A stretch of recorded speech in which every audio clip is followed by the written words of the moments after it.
Assalamualaikum warahmatullahi wabarakatuh. Selamat datang di MI Al-Kuslaniyah. Kali ini kita akan belajar tentang tokoh dan perannya di cerita fiksi. Di pembelajaran sebelumnya, kalian sudah belajar tentang cerita fiksi. Linknya ada di deskripsi dan di pojok kanan atas ini ya. Cerita fiksi adalah cerita karangan dari penulisnya. Dalam cerita fiksi, ada tokoh dan peran tokoh. Apa kalian tahu ada tokoh apa saja dalam cerita fiksi dan apa saja peran tokoh dalam cerita fiksi? Tokoh dalam cerita fiksi ada tokoh utama dan tokoh tambahan. Kemudian, peran tokoh dibagi menjadi tokoh protagonis dan antagonis. Yuk, simak penjelasan tentang tokoh utama, tokoh tambahan, tokoh protagonis, dan tokoh antagonis. Tokoh dalam cerita fiksi. Cerita fiksi merupakan cerita yang berasal dari imajinasi penulis atau pengarang cerita. Umumnya, cerita fiksi dibuat berdasarkan pandangan, wawasan, pengalaman, dan penilaian pengarang terhadap suatu hal atau peristiwa. Dalam cerita fiksi, salah satu unsur penting adalah tokoh dalam cerita.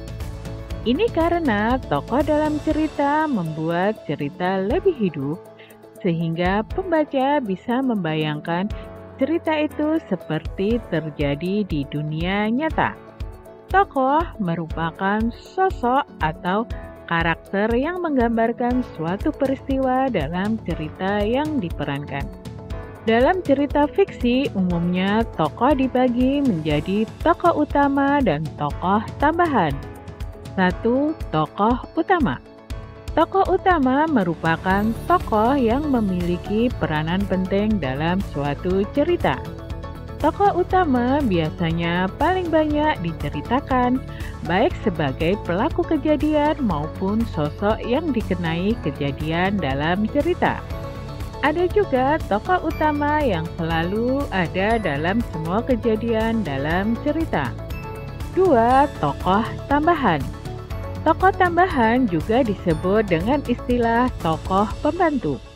Tokoh tambahan memiliki peranan yang tidak sepenting tokoh utama. Adanya tokoh tambahan dalam cerita membantu menunjang tokoh utama dalam cerita. Peran tokoh dalam cerita fiksi. Selain dibagi berdasarkan kepentingannya dalam cerita, tokoh dalam cerita fiksi bisa dibagi berdasar perannya dalam cerita. Secara umum, peran tokoh terbagi menjadi tokoh protagonis dan antagonis. 1. Tokoh protagonis. Tokoh protagonis merupakan tokoh yang memiliki watak baik dalam cerita. Biasanya, tokoh protagonis menjadi tokoh utama dalam sebuah cerita.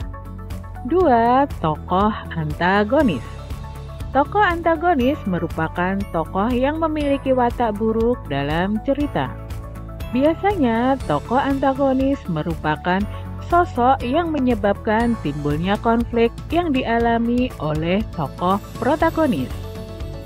Demikianlah anak-anak pembelajaran kita kali ini. Semoga pembahasannya mudah kalian mengerti dan kalian pahami ya. Terima kasih sudah menonton. Jangan lupa subscribe, like, dan komennya ya. Bu Guru pamit dulu. Wassalamualaikum warahmatullahi wabarakatuh.